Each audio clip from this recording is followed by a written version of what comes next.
Hello guys, welcome back to my YouTube channel make maths easy. और इस video को ज़्यादा से ज़्यादा शेयर कर दीजिए जिससे कि मैक्सिमम लोग हमारी इस वीडियो से जुड़ सकें। तो आज के इस वीडियो में हम सी टेट और यूपी टेट के प्रीवियस ईयर एग्जाम में आने वाले कुछ इम्पोर्टेंट क्वेश्चंस को डिस्कस करेंगे जो कि आपके लिए बहुत ही ज़्यादा हेल्पफुल होंगे। तो चलिए स्टार्ट करते हैं। पहला क्वेश्चन आपकी स्क्रीन पर दिख रहा है, सूज द्वारा सीखने के सिद्धांत का प्रतिपादन किया। सूज द्वारा सीखने के सिद्धांत का प्रतिपादन किया। तो आपके सामने देखिए चार ऑप्शन दिख रहे हैं, थॉर्नडाइक, कोहलर, पावलोव और वुडवर्थ। ठीक है, तो यहां पर आपको पता होगा कि कोहलर ने सूज का सिद्धांत दिया था और सूज के सिद्धांत में उसने बताया था कि जो सीखना होता है वो एकाएक होता है, मतलब अचानक से होता है। ठीक है, सीखना अभ्यास के द्वारा नहीं, अचानक से सूझ व्यक्ति के दिमाग में उत्पन्न होती है और एकदम से उस सूझ के द्वारा वो व्यक्ति सीख जाता है। तो इसका ऑप्शन बी राइट होगा, कोहलर। ठीक है, नेक्स्ट आगे बढ़ जाते हैं। अगला क्वेश्चन है,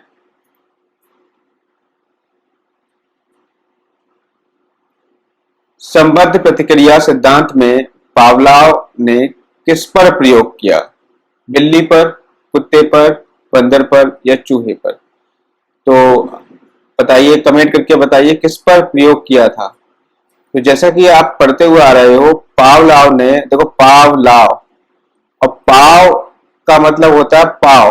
पाव कौन खाते हैं? कुत्ते खाते हैं। ठीक है, तो यहां पर बी ऑप्शन इज राइट हो जाएगा। ठीक है, पाव जानते हो, बड़ा पाव। तो बड़ा पाव से आप याद कर लो कि पाव जो खाते हैं वो कौन खाते हैं? कुत्ते खाते हैं। तो इस तरीके से बी ऑप्शन इज राइट यहां पर हो जाएगा। नेक्स्ट क्वेश्चन है, अगले क्वेश्चन पर बढ़ते हैं। निम्नलिखित में से कौन सा सीखने का नियम नहीं है? तो इसको ध्यान से पढ़ना है आपको। यहां देखिए, तत्परता का नियम, तनाव का नियम, प्रभाव का नियम या अभ्यास का नियम। तो सीखने के नियम आपने पढ़े हैं और थॉर्नडाइक द्वारा 3 नियम दिए गए थे। सीखने के 3 मूल नियम होते हैं, तत्परता का नियम, प्रभाव का नियम और अभ्यास का नियम। तनाव का नियम आपने नहीं पढ़ा है, तो आपसे यही पूछा है कि कौन सा सीखने का नियम नहीं है, तो ऑप्शन बी हमारा राइट हो जाएगा। नेक्स्ट क्वेश्चन पे आ जाते हैं। अगला जो क्वेश्चन है,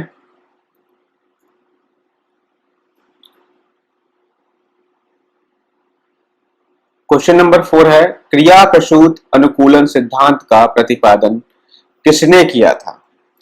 तो क्रिया प्रसूत के नाम से आप परिचित हो और आप सभी को मैं आशा करता हूं पता होगा। नीचे कमेंट करके बताइए, क्रिया प्रसूत अनुकूलन सिद्धांत का प्रतिपादन किसने किया था? तो पावलोव, स्किनर, थॉर्नडाइक या कोहलर? तो अब बताइए आंसर क्या होगा इसका। तो राइट आंसर होगा स्किनर। तो आगे बढ़ जाते हैं। तो देखो, यहां पर स्किनर द्वारा क्रिया प्रसूत अनुकूलन सिद्धांत का प्रतिपादन किया गया था। इन्होंने चूहे पर प्रयोग किया था। ठीक है, चूहे पर प्रयोग किया था। पावलोव के सिद्धांत को क्लासिको अनुबंधन सिद्धांत भी कहते हैं, जो कि कुत्ते पर किया था। थॉर्नडाइक के सिद्धांत प्रयास एवं त्रुटि का सिद्धांत उन्होंने बिल्ली पर किया था।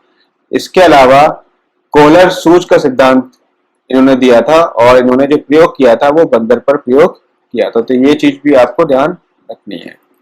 नेक्स्ट क्वेश्चन है, पावलोव ने सीखने के अनुबंधन प्रतिक्रिया सिद्धांत का प्रतिपादन किस पर प्रयोग करके किया? तो मैंने आपको बताया था पाव। पाव कौन खाता है? कुत्ता खाता है। तो पावलोव, तो पाव जो है कुत्ता खाते, तो कुत्ते पर प्रयोग किया था। तो सी ऑप्शन यहाँ पर राइट हो जाएगा। नेक्स्ट क्वेश्चन हम देखेंगे, अनुबंधन की प्रक्रिया में प्रथम सोपान निम्नांकित में से कौन सा है?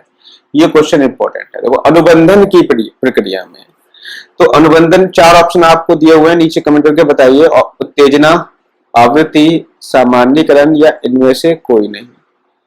तो इसका जो राइट ऑप्शन होगा वो होगा ऑप्शन नंबर ए, उत्तेजना। ठीक है, उत्तेजना इसका सही आंसर होगा। देखो, जब तक आपके अंदर किसी भी चीज को सीखने की उत्तेजना नहीं होगी तब तक आप उस चीज से अनुबंधन नहीं बना पाओगे। ठीक है, उससे कनेक्ट नहीं हो पाओगे। तो सीखने की उत्तेजना आपके अंदर होनी चाहिए सबसे पहले किसी भी कार्य को अगर सीखना है तो। ठीक है, देखो यहाँ कह भी रहा है, इस प्रक्रिया में प्रथम सोपान उत्तेजना होती है, यही उत्तेजना पहले किसी विशेष अनुक्रिया के साथ लगी रहती है और अंत में यह व्यवहार बन जाती है। तो उत्तेजना व्यक्ति के अंदर होनी चाहिए किसी भी कार्य को सीखने के लिए। नेक्स्ट क्वेश्चन है, सीखने का प्राथमिक मूलभूत नियम संबंधित है। तो सीखने का प्राथमिक मूलभूत नियम, 3 मूलभूत नियम दिए थे, जैसे कि आपको पता है, नीचे कमेंट करके बताइए फटाफट से कि कौन कौन से मूलभूत नियम है। 3 अभी मैंने आपको बताए थे और यहाँ पर ऑप्शन आपके सामने दे रखे हैं, अभ्यास कार्य, परिणाम की अपेक्षा से, प्रशंसा से या तत्परता से। तो 3 मूलभूत नियम मैंने बताए थे, तो इसमें जो ऑप्शन डी हमारा यहाँ पर राइट होगा। तत्परता का नियम क्या है, हमारा एक मूलभूत नियम होता है, तो ऑप्शन डी इज राइट। बाकी 3 नियम, मूलभूत नियम देख सकते हो, तत्परता का नियम, प्रभाव का नियम और अभ्यास का नियम। नेक्स्ट क्वेश्चन है आपके स्क्रीन पर, अधिगम में प्रयत्न व भूल के सिद्धांत का प्रतिपादन किसने किया। अधिगम में प्रयत्न व भूल के सिद्धांत का प्रतिपादन किसने किया। तो आपको स्क्रीन पर दिख रहा होगा, पहला है पावलोव, दूसरा हेगार्टी, थॉर्नडाइक और हल। प्रयत्न एवं भूल का सिद्धांत बहुत ही फेमस सिद्धांत है, जो किसने दिया था, थॉर्नडाइक ने दिया था। और इन्होंने किस पर प्रयोग किया था, इन्होंने बिल्ली पर प्रयोग किया था। नेक्स्ट क्वेश्चन है, थॉर्नडाइक के व्यक्तित्व के वर्गीकरण का आधार क्या है। तो थॉर्नडाइक ने जो व्यक्तित्व का वर्गीकरण किया है, आपको 4 ऑप्शन दिख रहे होंगे, शारीरिक गठन और शक्ल सूरत के आधार पर, रचनात्मकता और मौलिकता के आधार पर, समायोजन और बुद्धि, या चिंतन और कल्पना। तो थॉर्नडाइक ने व्यक्तित्व के वर्गीकरण का जो आधार माना है वो चिंतन और कल्पना को माना है। ऑप्शन डी इज राइट यहाँ पर हो जाएगा। नेक्स्ट क्वेश्चन है, आगे बढ़ेंगे हम अगले क्वेश्चन पे। प्रयास और भूल के सिद्धांत के प्रतिपादक हैं, तो ये तो आप सभी लोग परिचित होंगे, इसको बताने की जरूरत नहीं है, नीचे कमेंट करके बताइए। प्रयास और भूल, तो ये ऑप्शन हमारा ए राइट हो जाएगा, सभी लोगों को पता होगा, मैं ये आशा करता हूँ। नेक्स्ट क्वेश्चन है हमारा, साचार्य के नियम है, समानता का नियम, वैषम्य का नियम और समीपता का नियम। तो साचार्य का नियम जो है, ये सभी नियम होते हैं, समानता का नियम भी होता है, वैषम्य का नियम भी होता है, समीपता का नियम भी होता है। तो कहने का मतलब ऑप्शन डी इज राइट हो जाएगा। नेक्स्ट क्वेश्चन है, अधिगम में प्रभाव का नियम किसने दिया था। तो बताइए, ऑप्शन 4 आपको दिए हुए हैं, नीचे कमेंट करिए जल्दी से। पावलोव, स्किनर, वाटसन और थॉर्नडाइक। तो अधिगम में प्रभाव का नियम, ये 3 मूल नियम दिए गए थे, किसके द्वारा दिए गए थे, वो थे हमारे थॉर्नडाइक। तो ऑप्शन डी इज राइट हो जाएगा। नेक्स्ट क्वेश्चन की तरफ पढ़ जाते हैं।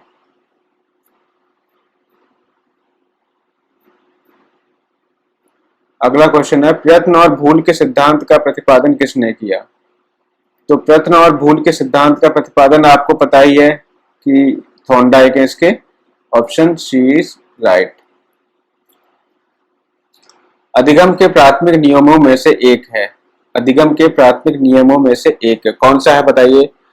अभिवृत्ति का नियम, प्रभाव का नियम, समानता का नियम या सहचारी अंतरण का नियम। कमेंट करके जल्दी से बताइए, अधिगम के प्राथमिक नियमों में से कौन सा एक है। तो प्राथमिक नियम 3 बताए गए हैं, किसने बताए थे, थॉर्नडाइक ने 3 नियम इसके बताए हैं। तो ये पहला है प्रभाव का नियम, ठीक है, दूसरा क्या था, तत्परता का नियम, ठीक।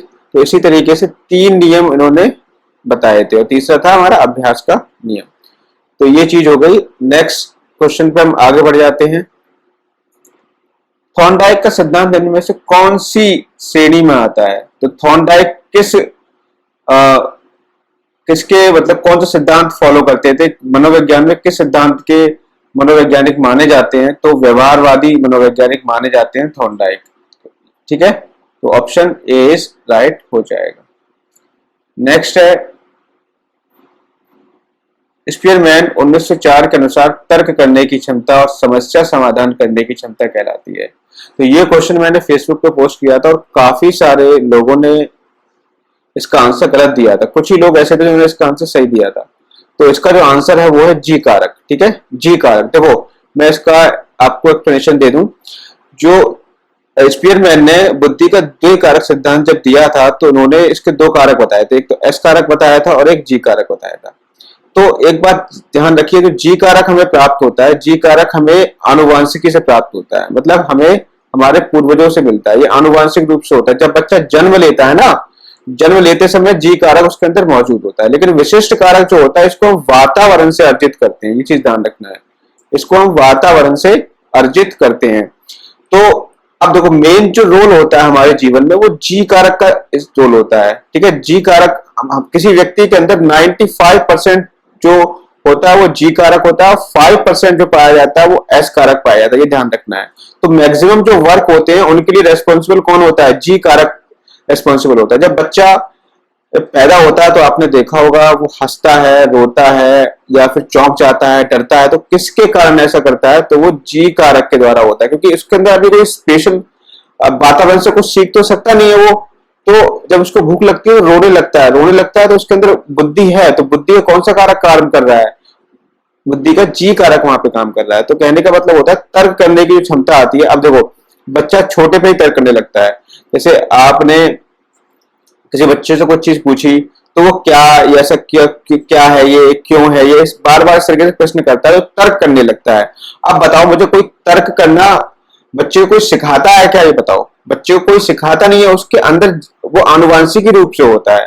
तो जो आनुवांशिक रूप से होगा, तो कहने का मतलब जो कारक आनुवांशिक रूप से मिलता है वो हमें जी कारक होता है, ठीक है। तो ये ऑप्शन हमारा यहाँ पर बी राइट हो जाएगा। ये चीज ध्यान रखना, इंपॉर्टेंट क्वेश्चन है ये, और ये आपके 2016 टेट में आया था, काफी लोगों ने इसको गलत किया था, ठीक है। तो नेक्स्ट क्वेश्चन हमारा, आगे बढ़ जाते हैं।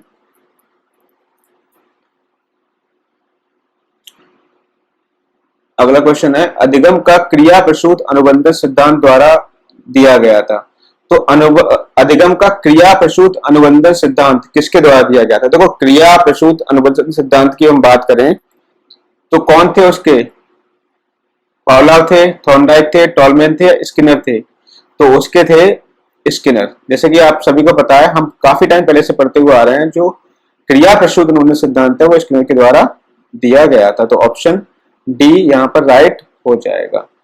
नेक्स्ट क्वेश्चन है, किस व्यवहारवादी का मानना था कि अन्य व्यवहारों की भांति भाषा भी क्रिया प्रसूत अनुबंधन द्वारा सीखी जा सकती है?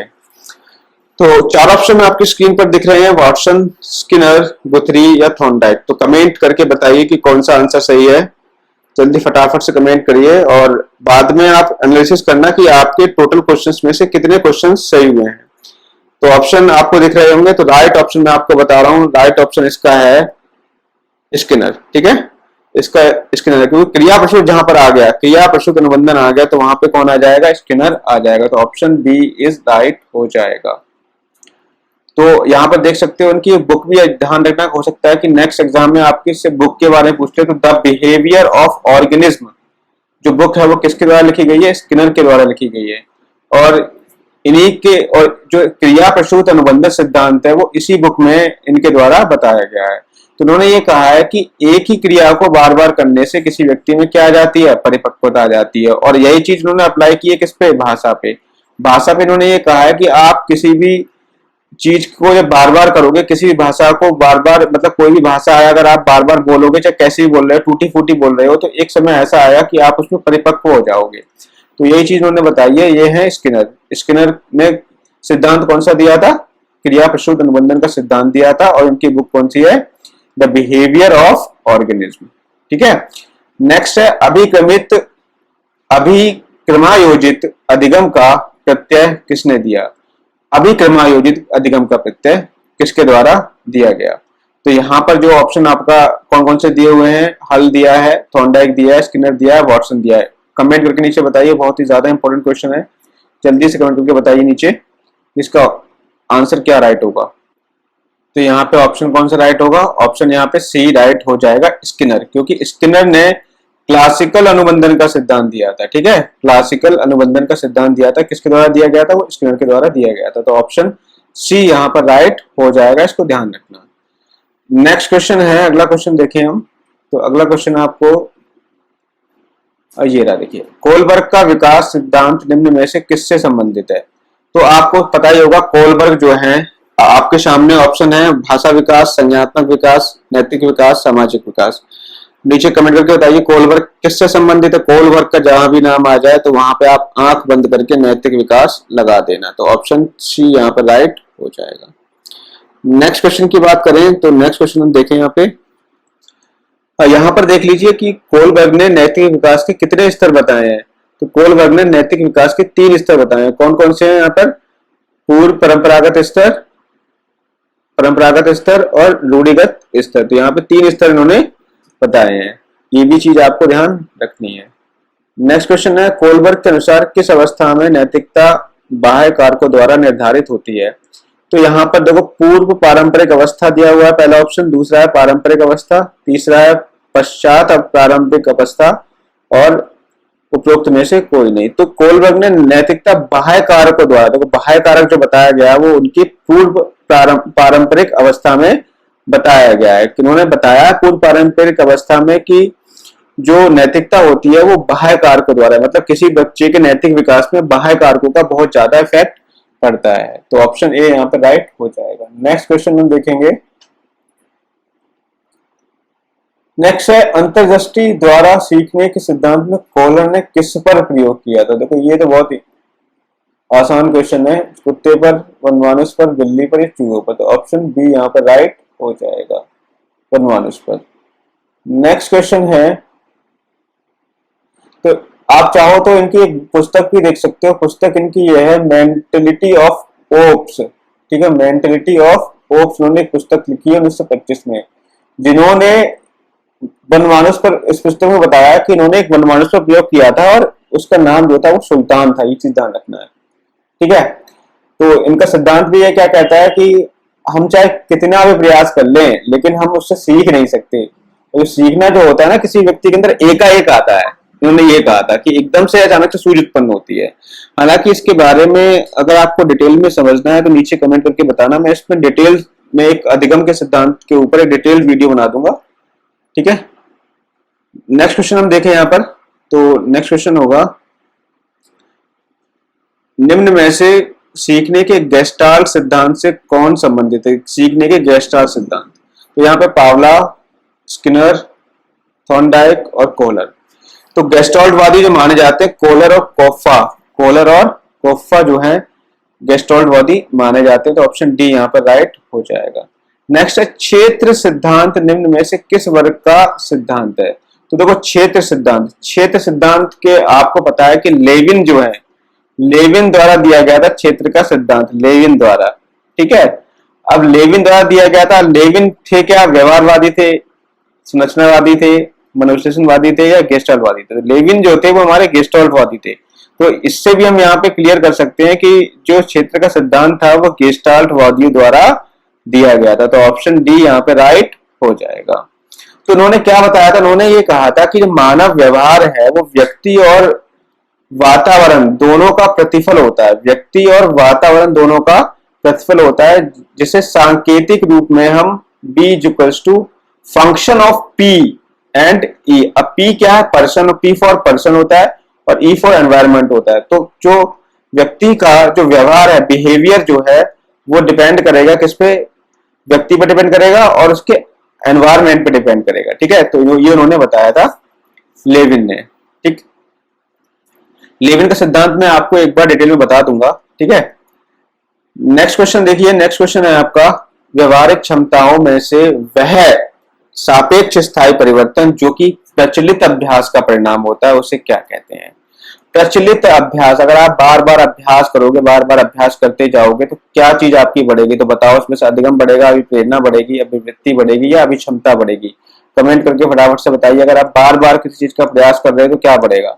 अगर आप बार बार किसी चीज का प्रयास कर रहे हो तो आपका ऑब्वियस सी बात है कि आपका अधिगम बढ़ेगा, ठीक है। तो ऑप्शन यहाँ पे ए राइट हो जाएगा, ठीक। अब नेक्स्ट क्वेश्चन पर जाते हैं।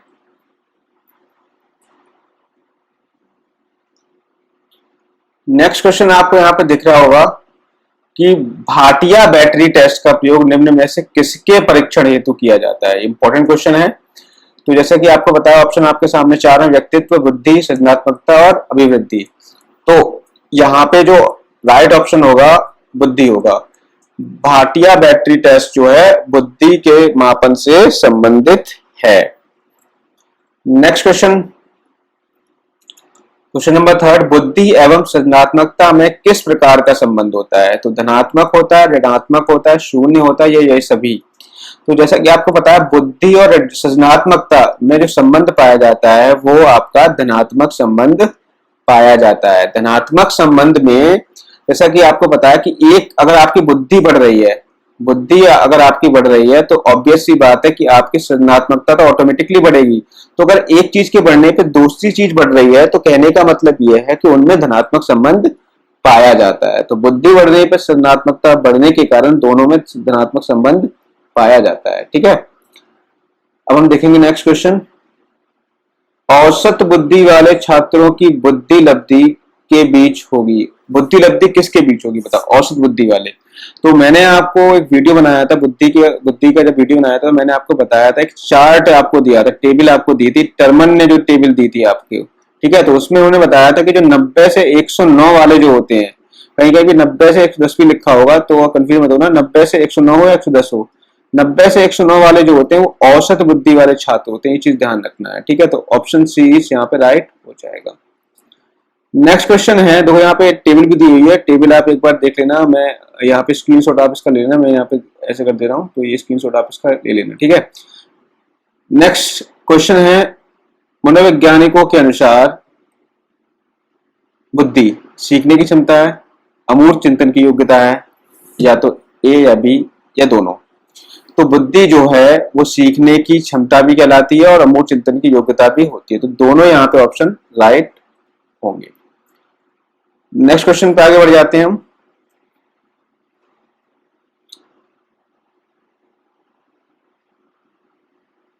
नेक्स्ट क्वेश्चन में चेस तथा कार्ड को निम्न में से किस में वर्गीकृत किया गया है? चेस और कार्ड को, लड़ाई वाले खेल, बौद्धिक खेल, प्रायोगिक खेल या गतिमान खेल? तो ऑब्वियस सी बात है कि भाई बौद्धिक खेल ही होगा, चेस और कार्ड है, तो ऑप्शन बी यहाँ पर राइट हो जाएगा। नेक्स्ट क्वेश्चन है, बुद्धि का तरल मौजक मॉडल किसने दिया? बुद्धि का तरल मौजक मॉडल किसने दिया? तो यहां पर आप देखो, कैटल, गिलफर्ड, थर्स्टन या स्पीयरमैन। तो तरल बुद्धि का तरल मौजक मॉडल जो दिया था वो कैटल, ध्यान रखना, कैटल, कैटल, कैटल जो होती है, कैटल जानते हो कैटल का मतलब क्या होता है? कैटल मतलब केतली, और केतली में क्या भरा जाता है ये बताओ? केतली में तरल भरा जाता है। ठीक है, तो केतली में जब तरल भरा जाता है तो कैटल मतलब तरल, और तरल सिद्धांत किसने दिया था? बुद्धि का कैटल ने दिया था। ये चीज इस तरीके से आप ध्यान रख सकते हो। नेक्स्ट है, बुद्धि लब्धि के संबंध में क्या सत्य है? भाई ये बताओ, बुद्धि लब्धि के संबंध में क्या सत्य है? बौद्धिक आयु में व्युत्क्रमी संबंधित, कालानुक्रमिक आयु से प्रत्यक्षता संबंधित, कालानुक्रमिक आयु से व्युत्क्रमी संबंधित, या फिर बौद्धिक कालानुक्रमिक आयु दोनों से प्रत्यक्षता संबंधित? कमेंट करके जल्दी फटाफट से बताइए, अच्छा क्वेश्चन है। बुद्धि लब्धि के संबंध में क्या सत्य है? तो देखो, बुद्धि लब्धि होती क्या है? आईक्यू। आईक्यू क्वेश्चन होता क्या है? मानसिक आयु बटे वास्तविक आयु, मतलब कालानुक्रमिक आयु जो होती है, क्रोनोलॉजिकल एज होती है, उसको ही हम इंग्लिश में कहते हैं ऐसे क्रोनोलॉजिकल एज, हिंदी में कहते हैं कालानुक्रमिक आयु। ठीक है, तो यहाँ पर जो आईक्यू का फॉर्मूला होता है वो मानसिक आयु बटे वास्तविक आयु, या इसको कालानुक्रमिक आयु भी कह सकते हैं, गुणा 100। अब मुझे एक चीज बताओ भाई, बुद्धि लब्धि और कालानुक्रमिक आयु में क्या संबंध है? तो देखो, बुद्धि लब्धि ऊपर है, कालानुक्रमिक आयु नीचे है, तो बताओ इन दोनों में संबंध कैसे दिख रहा है? इन दोनों में संबंध जो होगा वो विपरीत संबंध होगा। ठीक है, विपरीत संबंध होगा, मतलब एक चीज के बढ़ने पे दूसरी चीज क्या होगी? कम होगी, और एक चीज के कम होने पे दूसरी चीज बढ़ेगी। तो कहने का मतलब यह है, विपरीत को हम व्युत्क्रम भी कह सकते हैं। तो बौद्धिक आयु में व्युत्क्रमी संबंधित, तो बौद्धिक आयु क्या होती है? मानसिक आयु से, बताओ, मानसिक आयु भी ऊपर है और आईक्यू भी हमारी ऊपर है, तो दोनों में संबंध कैसा होगा? पॉजिटिव होगा, तो ये तो व्युत्क्रमित हो नहीं सकते। कालानुक्रमिक आयु से प्रत्यक्षता संबंधित, भाई कालानुक्रमिक आयु देखो नीचे थी, अगर हम MA अपॉन CA करें तो CA कहाँ है? नीचे ही, ऊपर है, तो प्रत्यक्षता मतलब सीधा सीधा संबंध तो होगा नहीं। कालानुक्रमिक आयु से व्युत्क्रमी संबंधित, हाँ, ये आपका ऑप्शन यहाँ पे राइट हो जाएगा, क्योंकि आईक्यू ऊपर है और CA नीचे है, तो इनका मतलब यह है कि ये व्युत्क्रम से संबंधित होंगे, तो ऑप्शन सी यहाँ पर राइट हो जाएगा। अगले क्वेश्चन पे हम बढ़ जाते हैं। अगला क्वेश्चन है, मानसिक स्वास्थ्य विज्ञान का प्रमुख उद्देश्य क्या है? मानसिक स्वास्थ्य विज्ञान का, तो बालक के मानसिक स्वास्थ्य की रक्षा करना, कुसमायोजन का निराकरण करना, ए और बी दोनों, उपरोक्त में से कोई नहीं। तो ऑप्शन बहुत ही आसान है, आप बताइए कमेंट करके नीचे बताइए फटाफट से, मानसिक स्वास्थ्य विज्ञान का प्रमुख उद्देश्य क्या है? तो वहां पे ऑप्शन ए और बी दोनों राइट हो जाएंगे। ठीक है, नेक्स्ट क्वेश्चन है 140 से बुद्धि लब्धि वाले बच्चों को आप किस श्रेणी में रखोगे? तो यहाँ पे आपके ऑप्शन दिए हुए हैं, देखिए ये ऑप्शन है आपके मूर्ख, मंदबुद्धि, सामान्य बुद्धि, प्रतिभाशाली। तो आपको पता है कि 140 वाले जो बच्चे होते हैं वो प्रतिभाशाली श्रेणी में आते हैं। ठीक है, तो यहाँ पर देखिए विनय साइमन परीक्षण द्वारा किसका मापन किया जाता है? यहाँ नीचे इसको नीचे कमेंट करके फटाफट से बताइए कि किसका मापन किया जाता है, सामान्य बुद्धि का, विशिष्ट बुद्धि का, अभिवृद्धि का या अभिक्षमता का? जल्दी फटाफट से कमेंट करिए कौन सा ऑप्शन यहाँ पे राइट होगा। तो आपको पता है कि जो विनय साइमन परीक्षण होता है वो विशिष्ट बुद्धि का मापन करता है, विशिष्ट बालकों की पहचान के लिए इन्होंने ये परीक्षण डेवलप किया था। तो ऑप्शन बी यहाँ पे राइट हो जाएगा। नेक्स्ट क्वेश्चन है मानसिक आयु के प्रत्यय का सर्वप्रथम प्रयोग किया? मानसिक आयु के प्रत्यय का किसने सबसे पहले प्रयोग किया था? थॉर्नडाइक तो हो नहीं सकते, बताओ, गिलफर्ड हो नहीं सकते, स्पीयरमैन हो नहीं सकते, तो Vinay Simon is the right answer. Next question है बुद्धि लब्धि परीक्षण में एक 16 वर्षीय बच्चा 75 अंक प्राप्त करता है तो उसकी मानसिक आयु क्या होगी? तो यहाँ पर आपसे मानसिक आयु पूछ रहा है और आपको दिया क्या है? बुद्धि लब्धि दे रखी है, यानी इसकी IQ आपको दे रखी है। IQ कितनी दे रखी है? 75। तो यहाँ पर देखो आपको फॉर्मूला लगाना है किसका? IQ का। IQ बराबर होता है मानसिक आयु बटे वास्तविक आयु गुणा 100। तो यहाँ पर देखिए बुद्धि लब्धि का हमने फॉर्मूला लगाया, दैट इज मानसिक आयु कितनी है? वास्तविक आयु गुणा 100। तो यहाँ पर बुद्धि लब्धि रखी है 75, मानसिक आयु पूछ रहा है आपसे, x हमने मान लिया इसे, और वास्तविक आयु आपको दे रखी है 16 गुणा 100। तो यहाँ से जब x की वैल्यू निकालोगे तो फाइनली आपके पास आ जाएगा 12 वर्ष। तो ए ऑप्शन आपका राइट हो जाएगा। नेक्स्ट क्वेश्चन है केंद्रीय तंत्रिका तंत्र में क्या क्या होता है? तो सभी अंग, मस्तिष्क, मेरुदंड या मस्तिष्क तथा मेरुदंड? बताइए कौन सा ऑप्शन राइट होगा, कमेंट करके बताइए। तो सभी अंग तो होते नहीं है, ठीक है, मस्तिष्क, मेरुदंड, मस्तिष्क होता है, मेरुदंड भी होता है, मस्तिष्क तथा मेरुदंड। तो ऑप्शन डी यहाँ पे राइट होगा क्योंकि इसमें दोनों दे रहा है। ठीक है, यहाँ पे डी ऑप्शन राइट होगा। नेक्स्ट क्वेश्चन है आधार आयु निम्न में से किसके मापन से संबंधित है? देखो आधार आयु बेसिकली जो होती है वो बुद्धि मापन से संबंधित होती है। आधार आयु का मतलब होता है मानसिक आयु, ठीक है, ये चीज ध्यान रखना। तो वो बुद्धि के मापन से संबंधित है। नेक्स्ट क्वेश्चन है 8 वर्ष के सुधीर की मानसिक आयु 10 वर्ष है, उसकी बुद्धि लब्धि कितनी होगी? तो 8 वर्ष के सुधीर की मानसिक आयु 10 वर्ष है, उसकी बुद्धि लब्धि पूछ रहा है। तो बुद्धि लब्धि बराबर होता क्या है? मैंने आपको बताया मानसिक आयु बटे वास्तविक आयु। तो मानसिक आयु कितनी है इसकी? 10, वास्तविक आयु कितनी है? 8 गुणा 100 कर दोगे। तो यहाँ से जब वैल्यू निकालोगे तो आपकी आ जाएगी 4 से काट दो, 4 से काटोगे तो 4 दूनी 8, 4 से ऊपर 25 आएगा, 2 से काटोगे 2 पंजे 10, तो 25 पंजे 125। तो डी ऑप्शन यहाँ पे राइट हो जाएगा। नेक्स्ट क्वेश्चन है बैटरी का प्रयोग निम्न में से किसके मापन हेतु किया गया? तो बैटरी जो है आपको पता है व्यक्तित्व, रुचि, बुद्धि, अभिक्षमता। बताइए कौन सा इसमें ऑप्शन राइट होगा? तो बैटरी जो होती है, बैटरी परीक्षण संबंधित है बुद्धि से। नेक्स्ट क्वेश्चन है मनोविज्ञान की प्रथम प्रयोगशाला को किसने स्थापित किया था? तो ऑप्शन आपके सामने है डब्ल्यू वुंट, सिगमंड, पावलोव या वाटसन। तो डब्ल्यू वुंट जो है, तो डब्ल्यू का मतलब है विलियम वुंट। तो आपने विलियम वुंट भी सुना हुआ है, तो डब्ल्यू वुंट या विलियम वुंट बात एक ही है। तो विलियम वुंट ने जर्मनी में पहली मनोविज्ञान की प्रथम प्रयोगशाला को स्थापित किया था। तो William Wundt is the right answer. Terman के अनुसार 90 से 100 बुद्धि लब्धि का बालक माना जाता है। तो 90 से 100 टर्मन ने जो माना है वो मंदबुद्धि माना है, सामान्य बुद्धि, शेष बुद्धि या क्षीण बुद्धि। तो जैसा कि मैंने इससे पहले भी क्वेश्चन आ चुका है इस टाइप का, तो 90 से 100 जो माना जाता है, 90 से 100 ले लो या 90 से 110 के बीच में जितना भी आपसे पूछ ले, तो वो ध्यान रखना वो आपका सामान्य बुद्धि में ही आएगा। तो ऑप्शन बी यहाँ पे राइट हो जाएगा। तो आज के वीडियो में सिर्फ इतना ही रखते हैं, बाकी इस टाइप के क्वेश्चंस की सीरीज में बैक टू बैक आपके लिए लाता रहूंगा। और यदि आप इस टाइप के और वीडियोस चाहते हैं तो मेरा यूट्यूब चैनल है मेक मैथ्स इजी के नाम से आप सर्च करोगे विदाउट स्पेस के, तो यूट्यूब पे आपको मिल जाएगा, उसको सब्सक्राइब कर लीजिए, क्योंकि इस टाइप के मैं बहुत सारे वीडियोस अपने यूट्यूब चैनल पे डालता रहता हूँ। और आई होप कि आगे भी मैं इसी प्रकार से आपके लिए वीडियोस बनाता रहूंगा, और चाहे वो फिर मैथमेटिक्स के हों या आपके बाल विकास के हों या पर्यावरण के, हिंदी के, सभी प्रकार के मैं वीडियोस आपको आपके लिए लेके आता रहूंगा।